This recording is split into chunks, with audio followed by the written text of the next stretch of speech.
ჩვენ გვითხრეს, რომ პანდემიები ბიოლოგიური შემთხვევითობებია, რომელთა გაჩენას წლები სჭირდება. მაგრამ რა მოხდება თუ ეს მცდარია? ახალი მტკიცებულებები ბევრად უფრო შემაშფოთებელ რამეზე მიუთითებს. შემდეგი გლობალური მკვლელი უკვე იქაა და ელოდება. ის უკვე წინასწარ დაპროგრამებულია, რომ თქვენს უჯრედებს დაეპატრონოს. რა მოხდება თუ COVID-ის წარმოშობის ისტორიაში არასდროს არსებობდა დაკარგული რგოლი? არა შეთქმულების გამო, არამედ იმიტომ, რომ ვირუსს შესაძლოა თავიდანვე აცკი დასჭირვებოდა ევოლუცია, რათა ჩვენზე გადმოსულიყო. ის დაიბადა მთავარი გასაღებით. და თუ ეს ასეა, ჩვენ შემდეგი პანდემიის ევოლუციას კი არ ველოდებით, არამედ მის მოსვლას.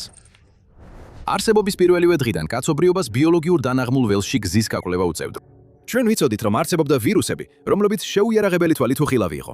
ვიცოდით, რომ მათ შეეძლოთ ჩვენს ორგანიზმში ქაოსის გამოწვევა და ჩვენი სიცოცხლის ნაადრევად დასრულებაც კი. ჩვენ გვეგონა, რომ უსაფრთხოების გარკვეული დონე გქონდა. წლების განმავლობაში, თაობების განმავლობაშიც კი, საზოგადოებრივი ჯანმრთელობის პოლიტიკა, ვაქცინაციის სტრატეგიები და პანდემიაზე რეაგირების სისტემები ერთსა და იმავე მნიშვნელოვან ვარაუდზე იყო დაფუძნებული. რომ ჩვენსა და ვირუსებს შორის, რომლებიც შესაძლოა ყველას გაგვანადგურებდნენ, ბარიერი არსებობდა. ჩვენ ჯეროდა, რომ მიკრობები ძირითადად წინასწარ დაგეგმილ ეტაპობრივ გზას მიყვებოდნენ. ჯერ ეს ვირუსები გავრცელდებოდნენ ცხოველთა პოპულაციაში, სანამ საბოლოოდ არ გადახტედებოდნენ სხვა სახეობაში, მაგალითად პანგოლინში, ღორში, ან თუნდაც ცივეთში. და სწორედ აქ იწყებოდა ცვლილებები. ამ ახალ მასპინძლებში ვირუსი ცვლილებას იწყებდა. ყოველი ინფექცია ახალ ასლებს ქმნიდა. ყოველი ახალი ასლი იყო კიდევ ერთი შანსი შეცდომისთვის, კიდევ ერთი მუტაცია. უმეტესობას შედეგი არ მოქონდა, მაგრამ დროთა განმავლობაში ეს მუტაციები შეიძლება დაგროვებულიყო და საბოლოოდ ვირუსს შეიძლება ზუსტად ის იარაღები ეპოვა, რაც ადამიანების დასაინფიცირებლად სჭირდებოდა. სწორედ მაშინ უნდა შეგვეშინდეს. როგორც კი მათ ადამიანების ინფიცირების უნარი შეიძინეს, მათ შეეძლოთ ერთი ადამიანიდან მეორეზე გავრცელება. როცა ისინი მოსახლეონ ძლიერი იმუნური რეაქციები, რომლებიც გვავადებენ. საუკეთესო შემთხვევაში ეს ნიშნავს ტკივილს, სიცხეს და დისკომფორტს. უარეს შემთხვევაში ეს შეიძლება სიცოცხლის ფასად დაგვიჯდეს. მეცნიერებმა ამ ბარიერს სახეობათა შორისი ბარიერი უწოდეს. ეს იყო იდეა, რომ ცხოველების ვირუსებს უბრალოდ არ შეეძლოთ ადამიანებზე გადასვლა.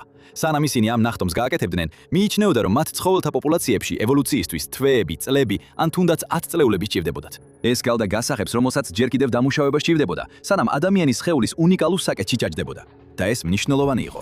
ეს მიუთითებდა, რომ ჩვენსა და მსოფლიოს ყველაზე საშიშ ვირუსებს შორის გარკვეული დისტანცია არსებობდა.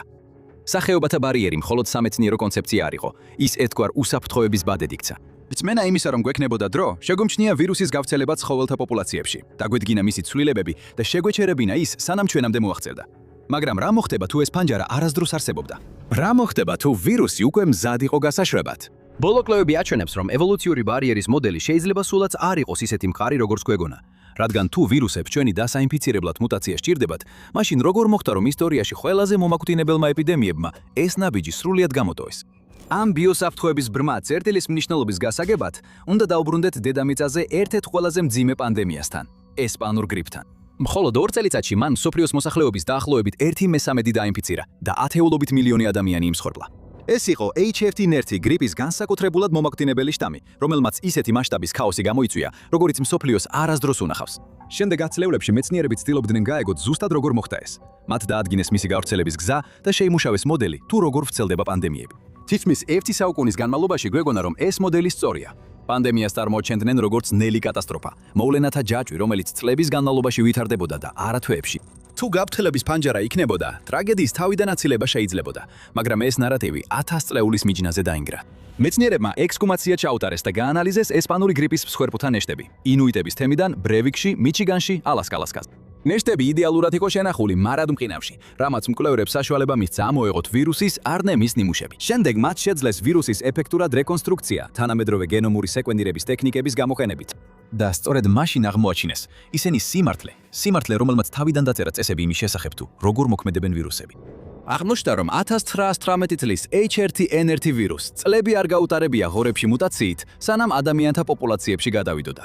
მიჩნეულია, რომ ის დაიწყო როგორც ფრინველური ვირუსი, რომელიც წარმოიშვა ფრინველებში და გზადაგზა მას შეიძინა რაღაც მნიშვნელოვანი. ადამიანისთვის მზადყოფნაში მყოფი ჰემაგლუტინინის, ანუ HA ცილა, რომელიც უკვე შეძლებდა ადამიანის უჯრედებთან დაკავშირებას. სხვა სიტყვებით რომ ვთქვათ, ვირუსს უკვე ჰქონდა ის გასაღები, რომელიც ადამიანის სხეულის კარების გასაღებად სჭირდებოდა. იმავე წამს, როცა ვირუსი ველური ფრინველებიდან ადამიანებში გადავიდა, მას არ დასჭიროებია რაიმე სწრაფი მუტაცია. მას არ დასჭიროებია გამრავლება იმისთვის, რომ შეექმნა ის საშუალებები, რაც გლობალური პანდემიის დასაცრებად სჭირდებოდა. ეს იყო ბუნებაში აღმოჩენილი, დაყენე და გამოიყენე ტიპის ბიოლოგიური იარაღი და ეს სრულიად ეწინააღმდეგებოდა ყველაფერს, რასაც სამეცნიერო საზოგადოება ამ ვირუსზე ფიქრობდა. მან ეჭქვეშ დააყენა როგორც ხანგრძლივი წინასწარი გაფრთხილების პერიოდის იდეა, ასევე ეგრეთ წოდებული ევოლუციური ბარიერი. მაგრამ ყველა ვირუსი განსხვავებულია. ისინი სხვადასხვანაირად მუტირებენ და გადაადგილდებიან. ამ ყველაფრის გათვალისწინებით მეცნიერებს ერთი მნიშვნელოვანი კითხვა დარჩათ. იყო თუ არა 1918-ის ეს შემთხვევა უბრალოდ უცნაური ისტორიული შემთხვევა, ერთჯერადი მაგალითი იმისა თუ როგორ არღვევს ვირუსი წესებს. თუ ბუნება ამ მომენტშიც მასობრივად აწარმოებს ამ სახის მზად და გამოსაყენებელი იარაღებს. 2021 წელს მკვლევართა ჯგუფმა რაღაც აღმოაჩინა, რამაც მთლიანად დაამსხვრია ჩვენი წარმოდგენები იმის შესახებ, თუ როგორ მოქმედებენ ვირუსები. ეს მოხდა COVID-19 პანდემიის პიკზე, რომელიც გამოწვეული იყო კორონავირუსის შტამით SARS-CoV-2. იყო ბევრი სხვადასხვა თეორია იმის შესახებ, თუ როგორ დაიწყო სწორედ ეს ვირუსი და როგორ გადმოვიდა ცხოველებიდან ადამიანებში. რამდენიმე კვლევამ ღამურების პოპულაციაზე მიუთითა, ამიტომ კვლევრებმა გადაწყვიტეს, ენახათ შეძლებდნენ თუ არა ამ დაკარგული რგოლის პოვნას. ისინი სამხრეთ-აღმოსავლეთ აზიაში ლაოსის კირქვის მღვიმეებს იკვლევდნენ, სხვადასხვა სახეობის ღამურებისგან ნიმუშებს აგროვებდნენ და ლაბორატორიაში ანალიზისთვის აბრუნებდნენ. მათ აღმოაჩინეს ველური ღამურების კორონავირუსის ვირუსების ჯგუფი, განსაკუთრებით 3 მათგანი: ბანალ 52, ბნალ 52, ბნალ 103 და ბანალ 226, რომლებიც გამორჩეული იყო SARS-CoV-2-თან გენომური მსგავსებებით. დამატებით ანალიზმა აჩვენა, რომ 3-ვე მათგანს ჰქონდა სპეციფიკური spike ცილა, რომელსაც რეალურად შეეძლო მიერთებოდა ადამიანის უჯრედების ACE2 რეცეპტორებს. ACE2 რეცეპტორები მოქმედებენ როგორც შესასვლელი წერტილები ჩვენს უჯრედების ზედაპირზე. წარმოიდგინეთ, რომ ისინი საკეტებია, ხოლო spike ცილები არის გასაღები, რომელსაც ვირუსები იყენებენ მათი გასახსნელად და ორგანიზმში შესაღწევად. ყველა ამ ვირუსს ჰქონდა საჭირო გასაღები, მაგრამ ეს ყველაფერი არ არის. მოწინავე ტექნიკების, როგორიცაა შეკავშირების გაზომვები და კომპიუტერული სიმულაციები, გამოყენებით მკვლევრებმა აღმოაჩინეს რაღაც მოულოდნელი. 3-ვე ღამურას ვირუსი თითქმის იდენტურად იქცეოდა SARS-CoV-2-ის უხანის ორიგინალური შტამის მსგავსად. ზოგიერთ შემთხვევაში ისინი კიდევ უფრო უკეთებდებოდნენ ადამიანის უჯრედებს, რაც ორგანიზმს თითქმის არ აძლევდა ინფექციის თავიდან აცილების შანსს. ერთ-ერთმა მათგანმა ბანალ BNA 236-მა ცხადად აჩვენა, რომ მას ადამიანის უჯრედებში გამრავლების უნარი აქვს. ეს ვირუსები, რომლებიც ქალაქის ცენტრებს მოშორებით აღმოაჩინეს, გარკვეულწილად უფრო უკეთ იყვნენ აღჭურვილნი ადამიანის დასაინფიცირებლად, ვიდრე ის შტამი, რომელიც იმავე დროს საზოგადოებას აჩერებდა. და შემდეგ ყველაფერი კიდევ უფრო გაუარესდა. SARS-CoV-2-ისგან განსხვავებით, არც ერთ ველურ ვირუსს ფურინის გამყოფის ადგილი, ანუ FCS არ ჰქონდა. ეს არის უნიკალური მოლეკულური სტრუქტურა, რომელიც ვირუსებს საშუალებას აძლევს მარტივად შეერწყან ადამიანის უჯრედებს. იმ დროს COVID-19 სკეპტიკოსები ამტკიცებდნენ, რომ FCS-ის არსებობა იყო მტკიცებულება იმისა, რომ SARS-CoV-2 აუცილებლად ლაბორატორიაში უნდა ყოფილიყო მოდიფიცირებული. ეს ბუნებაში იმდენად იშვიათი თვისებაა. ეს იყო პირდაპირ მტკიცებულება. მაგრამ ველური ვირუსები ამტკიცებდნენ, რომ დედაბუნება უკვე ქმნიდა წინასწარ დაპროგრამებულ ვირუსულ შტამებს, რომლებიც თეორიულად შეძლებდნენ სახეობათა ბარიერის გადალახვას.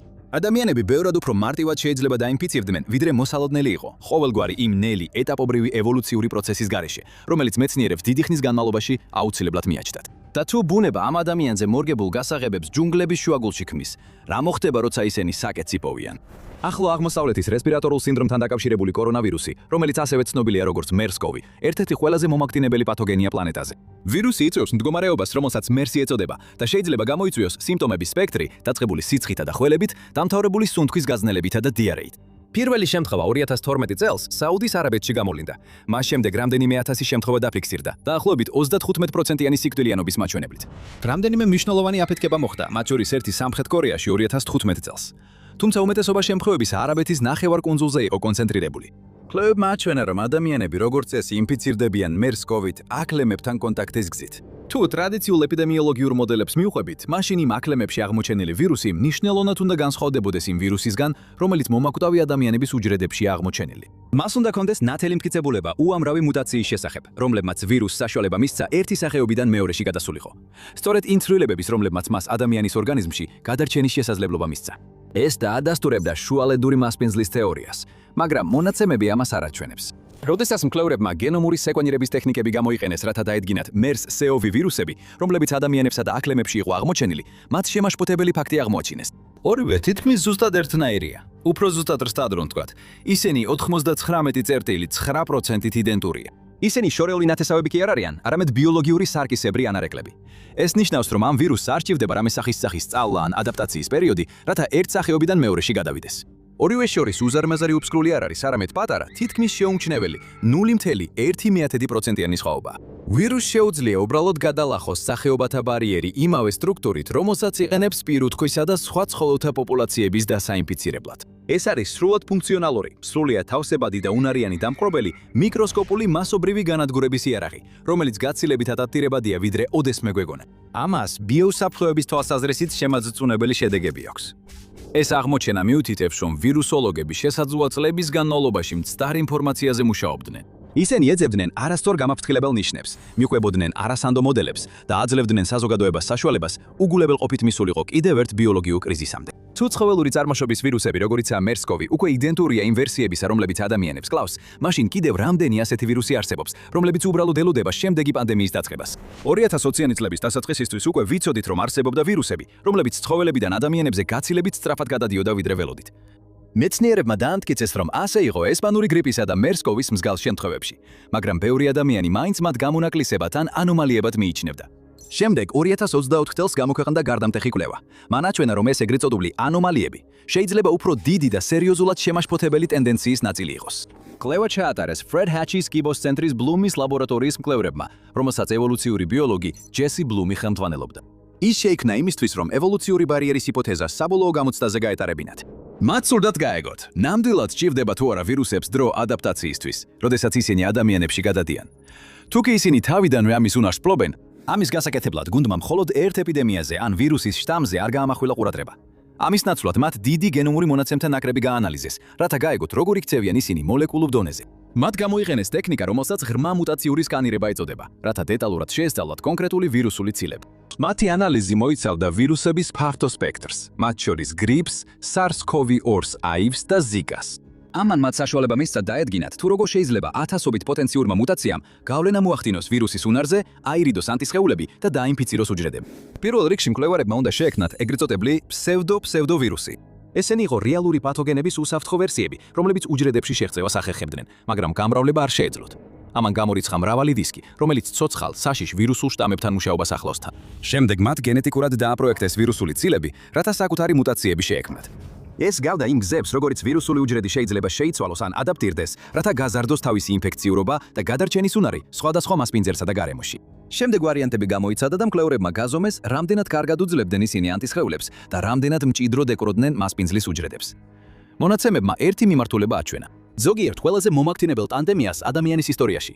საწყის აფეთქების დროს ადაპტაციის დროს საერთოდ არ ქონია. სხვა სიტყვებით რომ ვთქვათ, როდესაც ეს შტამები პირველად მოხდნენ ადამიანთა პოპულაციაში, მათ მაშინვე არ დასჭირდათ ევოლუცია, რომ უფრო ეფექტურად მოეხდინათ ჩვენი ინფიცირება ან იმუნური სისტემისთვის თავი აერიდებინათ. მათ ამის საჭიროება არ ჰქონდათ. ისინი უკვე ამის უნარს ფლობდნენ. ეს გლობალური ჯანდაცვის მონიტორინგისა და უსაფრთხოების სისტემურ ნაკლს აჩვენებს. მეცნიერთა საზოგადოებები და ვირუსოლოგიური ინიციატივები, როგორიცაა ASHS-ის USAID Predict პროგრამა, თვლიდნენ, რომ უნდა ვეძებოთ ველურ ბუნებაში ვირუსები, რომლებიც იწყებენ ადამიანისთვის დამახასიათებელი თვისებების განვითარებას. ანუ ისეთები, რომლებიც ფართომასშტაბიანი ინფექციების გზას გახსნიან. ამასობაში ვირუსები, რომლებიც მრავალ სახეობას აინფიცირებენ, ისტორიულად ნაკლებად საშიშად მიიჩნეოდა. ეს იმიტომ, რომ ისინი როგორც ჩანს არ არიან ადაპტირებული ადამიანიდან ადამიანზე გადაცემისთვის. ამ კვლევამ ეს შეხედულებები თავდაყირა დააყენა. ის მიუთითებს, რომ იმ დროისთვის, როცა ვირუსი იწყებს ადამიანისთვის დამახასიათებელი თვისებების განვითარებას, უკვე ძალიან გვიანია. პანდემია უკვე დაწყებულია. კვლევა მიუთითებდა, რომ დღესაც შეიძლება არსებობდეს ველურ ბუნებაში მრავალი ვირუსი, რომლებიც უბრალოდ ელოდებიან, როდის გამოჩნდება ადამიანური მასპინძელი. ერთი ფაქტორი, რომელიც თითქოს კაცობრიობის სასარგებლოდ მუშაობდა, იყო ის, რომ ეს ვირუსული შტამები იზოლირებული იყო ადამიანური მოსახლეობიდან შორს მდებარე ადგილებში. ისინი ძირითადად არსებობდნენ ჯუნგლებში, მღვიმეებში და სხვა შორეულ ეკოსისტემებში. თუ ეს მართალი იყო, მაშინ ეს ხსნიდა, რატომ იყო გლობალური პანდემიები თითქოს საუკუნეში ერთხელ მომხდარი მოვლენა. ადამიანები უბრალოდ არ შედიოდნენ კონტაქტში ამ ვირუსებთან. ევოლუციური ბარიერის მოდელი შეიძლება დაინგრა, მაგრამ ახალი გეოგრაფოგრაფიული ბარიერი, როგორც ჩანს, გაჩნდა. ფაქტობრივი ფიზიკური მანძილი ადამიანთა პოპულაციებსა და ინფიცირებულ ცხოველებს შორის გვეხმარება, რომ შედარებით უსაფრთხოდ დავჭეთ. ეს იყო თეორია. მკვლევარებმა კიდევ ერთი შემაშფოთებელი აღმოჩენა გააკეთეს, რამაც სამეცნიერო საზოგადოებები აიძულა, თავიდან გადაეხედათ ვირუსული ბიოლოგიის შესახებ თავიანთი ცოდნა. აღმოაჩინეს, რომ ადამიანები რეალურად მუდმივად ატყდებიან ესეთი ტიპის ვირუსებს. ჩატარდა კვლევა, რომელშიც თითქმის 700 ადამიანი მონაწილეობდა მიანმარის სოფლის თემებიდან. მათ სარბეკო ვირუსების ნიშნებზე გამოკვლევა ჩაუტარდათ, ეს არის კორონავირუსების კონკრეტული სახეობები, რომლებიც ძირითადად ღამურებს აინფიცირებს და აქვთ ადამიანებში გადასვლის პოტენციალი. კვლევა მაჩვენა, რომ ამ ადამიანების 12.1%-ს ამ ვირუსების მიმართ ანტისხეულები ჰქონდა. ეს ნიშნავს, რომ ისინი წარსულში ოდესღაც ამ ვირუსებთან კონტაქტში იყვნენ. ადამიანებს ბევრად უფრო ხშირად უჩნდებოდათ დადებითი შედეგი, თუ ისინი მუშაობდნენ ისეთ სფეროებში, სადაც გარეთ დროის გატარება ან ნედლეულთან შეხება იყო საჭირო. ეს მოიცავდა ისეთ საქმიანობებს, როგორიცაა ტყის ჭრა, ნადირობა და ტყის პროდუქტების შეგროვება. ეს მნიშვნელოვანი აღმოჩენა იყო. საშუალოდ ამ რეგიონებში ყოველი 10 ადამიანიდან ერთზე მეტი ველური ვირუსებით დაინფიცირებულა. უმეტესწილად ეს ღამურებთან არის დაკავშირებული, თუმცა გარკვეული მტკიცებულებები პანგოლინებზეც მიუთითებს. მაგრამ როდესაც ამავე რეგიონების ოფიციალურ საზოგადოებრივი ჯანმრთელობის ჩანაწერებს გადაამოწმებთ, მასშტაბური აფეთქებების შესახებ ცნობებს ვერ იპოვით. არ არის მოულოდნელი მატება არატიპიურ ინფექციებში, არც უეცარი ჩაკეტვები ან კარანტინებია, მაგრამ ყველა მინიშნება არსებობს. ისინი ამ ადამიანების სისხლშია დამალული. ეს მინიშნებები არის ამ ჩუმის საცდელი გასტროლების ნარჩენები იარაღებისა, რომლებიც ჯერჯერ სრულად არ ამოქმედებულა. ვირუსების მუშაობის ძველი ახსნები ამ ეტაპზე სულიად გაკათვლებულია. ადამიანები ისეთი განსაკუთრებულები არ ვართ, როგორც გვეგონა. ყოველ შემთხვევაში ვირუსების თვალში ასეა. ჩვენ უბრალოდ შემდეგი რგოლი ვართ ჯაჭვში. ვირუსებს უკვე ყველაფერი აქვთ, რაც ჩვენს დასაინფიცირებლად სჭირდებათ და ისინი ამას აქტიურად აკეთებენ. თუმცა ისეთ ადგილებში, რომლებიც სათაურებში არ ხდება. თუ ყველაფერი რაც აქამდე ვნახეთ სწორია, მაშინ კაცობრიობის დროები დათვლილია. მტკიცებულებები მიუთითებს, რომ კაცობრიობას აქამდე გადარჩენა გაუმართლა, რადგან ბუნებაში ამდენი პოტენციურად მომაგდინებელი ვირუსი ცირკულირებს. საბედნიეროდ არის ერთი რამ, რაც მთელი ამ დროის განმავლობაში ჩვენს სასარგებლოდ მუშაობდა. ჩვენი ბოლო თავდაცვითი ხაზი. ბიოლოგიური დამცავი მექანიზმი, რომელმაც თაობების განმავლობაში კაცობრიობის გადარჩენა შეუწყო ხელი, ის რომელმაც პანდემიების გადატანა შეგვაძლებინა, რომლებმაც ათეულობით მილიონი ადამიანი იმსხვერპლა. მას ინტერფერონული პასუხი ეწოდება და ის ორგანიზმის შიდა firewall-ით მოქმედებს. როდესაც ადამიანისათვის მზადყოფნა შემყოფი ვირუსი ორგანიზმში ხდება, მონათემები მიუთითებს, რომ მას რეცეპტორებთან დაკავშირება და უჯრედებში შეღწევა არ უჭირს. მას უკვე აქვს ის გასაღები, რომელიც ამ ბიოლოგიური საკეტების გასახსნელად სჭირდება. ეს მარტივი ნაწილია, რადგან როგორც კი ვირუსი ორგანიზმში ხდება, რაღაც სხვა იწყება. უხილავი უკუთვლა. თუ ვირუსი საკმარისად სწრაფად არ იმოქმედებს, მას არ ექნება საჭირო თავისუფლება გამრავლებისა და გავრცელებისთვის. ამის ნაცვლად ის რამდენიმე საათში განადგურდება. სწორედ აქ ერთვება ინტერფერონული პასუხი. ინტერფერონები სიგნალური ცილების ჯგუფია, რომლებსაც ციტოკინებსაც უწოდებენ. ისინი გამომუშავდება ორგანიზმის მიერ უცხო მიკრობების, როგორიცაა ვირუსები და ბაქტერიები, არსებობის საპასუხოდ. როგორც მათი სახელიდან ჩანს, ინტერფერონები შექმნილია ამ შემოჭრილების შესაფერხებლად. ისინი ანელებენ მათ, არღვევენ მათ გამრავლებას და ართულებენ მათთვის ორგანიზმში დამკვიდრებას. ისინი ამას სხვადასხვა გზით აკეთებენ, მათ შორის ვირუსული ერნემის აქტიური დაშლით და სხვა უჯრედების გაფრთხილებით, რათა თავი დაიცვან მოახლოებული საფრთხისგან. კვლევები აჩვენებს, რომ ველური ვირუსების უმეტესობა მთლიანად ნეიტრალდება ამ საწყისი უჯრედული კონფშეტევით. მიუხედავად იმისა, რომ ვირუსებს აქვთ გასაღები, რათა წინაკარიდან შევიდნენ, ისინი მალე აღმოაჩენენ, რომ სახლი აღჭურვილია უახლესი უსაფრთხოების სისტემით. ვირუსებისთვის ნამდვილი გამოწვევა მხოლოდ სხეულში მოხვედრა ან უჯრედებში შესვლა კი არ არის. ეს არის საკმარისად დიდ ხანს გადარჩენა, რომ მოახერხონ გამრავლება, საკმარისად სწრაფად გამრავლება, რათა აიღონ კონტროლი მანამდე, სანამ იმუნური სისტემა მათ გაანადგურებს. ეს ერთადერთი რამაა, რაც გვიცავს მუდმივი პანდემიური საგანგებო მდგომარეობისგან. გაფრთხილების ფანჯარა თავად ვირუსზეა დამოკიდებული. ზოგი ვირუსი სწრაფად მუტირებს, რაც მათ საშუალებას აძლევს დაასუსტონ ან აირიდონ ინტერფერონული პასუხები.